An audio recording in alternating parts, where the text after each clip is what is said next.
ነዳጅ ለማግኘት 3000 ብር ጉቦ የሚከፍሉት ሹፌሮች ቅሬታ እያቀረቡ ይገኛሉ።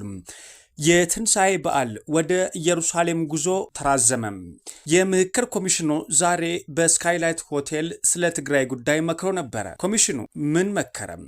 ሳሚዳን አቤል ሙሉጌታ ላወጣው መግለጫም ምላሽ ሰጥቷል። ኢራን የተኩስ አቁም መጠየቋም ተሰምቷል። ሰላም ጤና ይስጥልን፣ እንደምናላችሁ ውድ የኢትዮጵያ ድምፅ ተከታታዮች። የኢትዮጵያ ድምፅ ለመጋቢት 23 ቀን 2018 ዓ.ም ያዘጋጃቸውን የሀገር ቤትና የባህር ማዶ ዜናዎች ከዚህ ሰዓት ጀምሮ ወደ እናንተ የሚያደርስ ይሆናል። ከዜናዎቻችን ጋር አብራችሁ ትሆኑ ዘንድ በአክብሮት ጋብዘናል።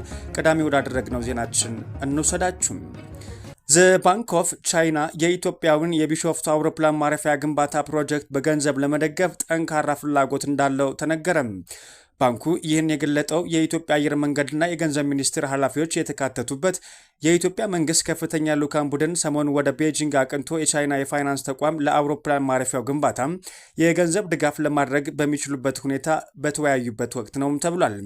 ባንኩ የአውሮፕላን ማረፊያ ፕሮጀክቱ በአፍሪካ ውስጥ ቅዳሜ ከሚሰጣቸው የትራንስፖርት መሰረተ ልማት ፕሮጀክቶች ጋር የሚጣጣም መሆኑን መግለጡን ገንዘብ ሚኒስቴር ባሰራጨው መግለጫ ገልጿል።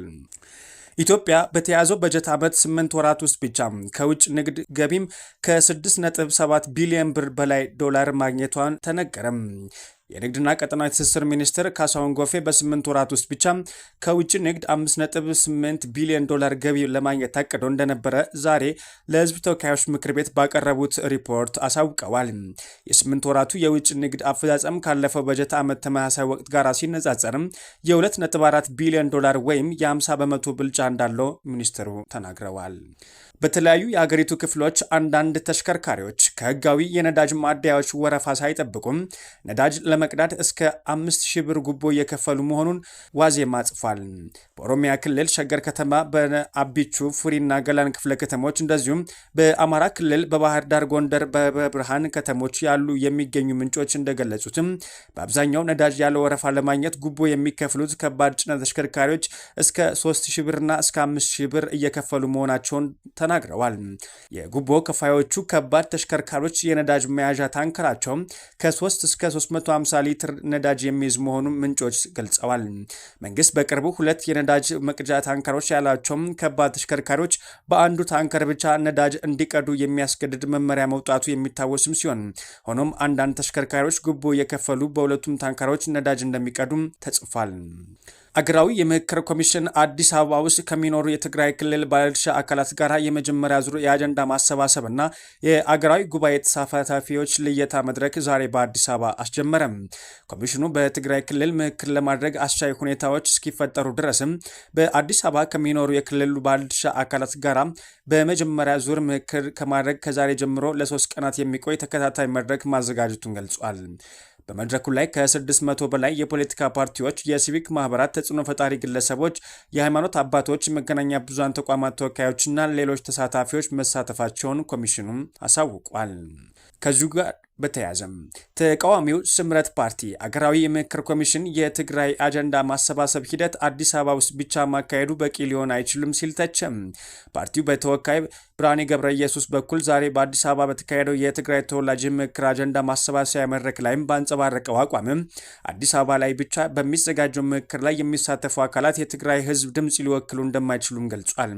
በትግራይ ውስጥ ምክክር ለማካሄድ የጸጥታ ሁኔታ አመቺ አይደለም በሚል ምክንያት በክልሉ ምክክር አለመካሄድ ትክክል እንዳልሆነ የገለጸው ፓርቲውም ምክክሩ በትግራይ ከተሞች መካሄድ እንዳለበትም አሳስቧል።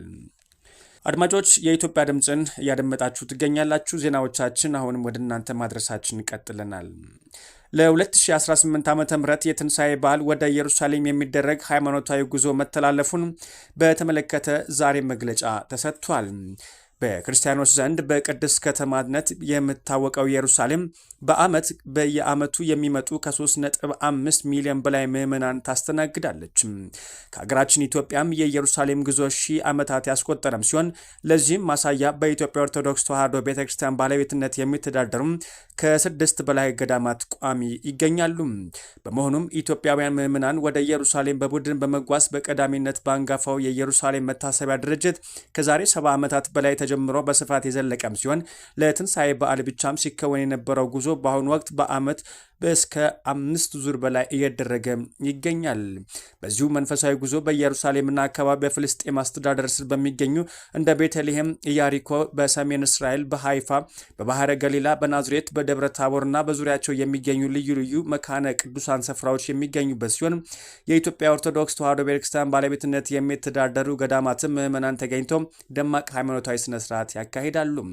ሆኖም ግን በወቅቱ በእስራኤልና በአካባቢ የተፈጠረውን ግጭትና የሰላም መደፍረስ ተከትሎ የአየር ክልል በመዘጋቱ በረራዎች በመቋረጣቸው ከምዕመናን ደህንነት አንጻር የተለመደው ጉዞ ለማድረግ የሚያስችል ሁኔታ ስለሌለም እንዲሰረዝና እንዲተላለፍ ማህበሩ መወሰኑን ዛሬ ለጋዜጠኞች በሰጠው መግለጫ አሳውቋል። ከስኬት በኋላ ሳይሆን ተስፋ ሲቆርጡ ነው እምነት የሚቀይሩት ሲል ድምፃዊ ሳሚዳን ተናገረም። ታዋቂው የሬጌ ሙዚቃዎች ስራዎች የሚታወቀው ድምፃዊ ሳሚዳን ከቅርብ ጊዜ ወዲህ በኢትዮጵያ የኪነ ጥበብ ሰዎች ዘንድ እየተለመደ የመጣው የእምነት ለውጥና ተያያዥ ጉዳዮች በተመለከተም ጠንከር ያለ ትችት ሰንዝሯል።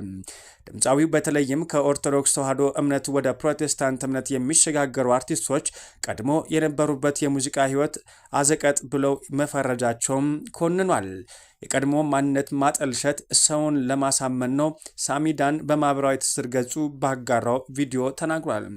አርቲስቶቹ እምነት የሚቀይሩበት ወቅትን የሚሰጡት ምስክርነት ፈጣሪን ሳይሆን ሰውን ለማስደሰት የሚደረግ ነው ሲል ገልጾታል። ድምፃዊው እንደሚለው ከሆነም የጊዜ ምርጫ አርቲስቶቹ እምነት የሚቀይሩት በሙዚቃ ስኬት ጫፍ ላይ ወይም ፕራይም ታይም ሆነው ሳይሆን በስራቸው ውጤታማ መሆን ሲሳናቸውና ተስፋ ሲቆርጡ ነው ብሏል። ራስን ንጹህ የማድረግ ጥረት አዲሱ የእምነት ማህበረሰብ ዘንድ ተቀባይነት ለማግኘት ሲባል ብቻ ለዓመታት የኖሩበትና ሰውን ያስተማሩበትን የጥበብ ህይወት ቆሻሻ አድርጎ ማቅረብ ተገቢ እንዳልሆነም ገልጧል። እውነተኛ ለውጥ በልብና በፈጣሪ መካከል የሚደረግ እንጂ አናውንስ በማድረግ ለሰው የሚነገር መሆን የለበትም ብሏል። ዘፋኝ ስለሆንክ ብቻ ዘማሪ መሆን አትችልም። ሌላኛው ድምፃዊው በትኩረት የተቸውን ነጥብ እምነታቸው የቀየሩ አርቲስቶች ወዲያውኑ ወደ ዘማሪነት የመሸጋገራቸው ጉዳይ ነው ብሏል። ዘፋኝ ስለሆንክ ብቻ ሄደህ መዘመር አትችልም። አብዛኛዎቹ እዚያ ሲዘምሩ አያምርባቸውም። የራሱ የሆነ የመዘመር ጸጋ ያስፈልጋል ያለው ሳሚዳን የራሱን ተሞክሮ በማንሳት እሱ ግን አሁን ባለበት የኦርቶዶክስ እምነትና የሙዚቃ ህይወት ደስተኛ መሆኑን አረጋግጧል። አድማጮች ዜናዎቻችን ቀጥሏል። አሜሪካ የደቡብ ሱዳን መንግስት የተቃዋሚ ቡድን መሪና የቀድሞ ተቀዳሚ ምክትል ፕሬዝዳንት ሪክ ማቻር ከእስር ሳይለቀቁም የበይነ ፓርቲ ውይይት ማድረግ የማይቻል ነው አለችም። የሽግግር አንድነት መንግስቱ ምርጫ አካሂዳለሁ ካለም ምርጫው ሰላማዊና ዘላቃዊ ሰላም ማስፈን እንዲችል በቅድሚያ ምቹ ሁኔታዎች መፈጠር እንዳለበትም አሜሪካ ታስባለች። የአገሪቱ የሽግግር መንግስት የምርጫውን ወጪ ራሱ ይሸፍናል ብላ እንደምትጠብቅ የገለጸችው አሜሪካ የአገሪቱ ምርጫ የገንዘብ ድጋፍ ለማድረግ የተቃዋሚ መሪ ከእስር መፈታትና በገዢው ፓርቲና ማቻር የሚመሩ ተቃዋሚ ፓርቲ መካከል ንግግር መጀመር ቅድመ ሁኔታዎች መሆናቸውን ጠቅሳለች። ፕሬዚዳንት ሳልቫኪር ባለፈው መስከረም ወር ማቻርን ከተቀዳሚ ምክትል ፕሬዝዳንትነት ስልጣን አንስተው በማሰርም ከአገር ክህደትና በሰብአዊነት ላይ በተፈጸሙ ወንጀሎች ክስ እንዲመሰረትባቸው ማድረጋቸውም ይታወሳል።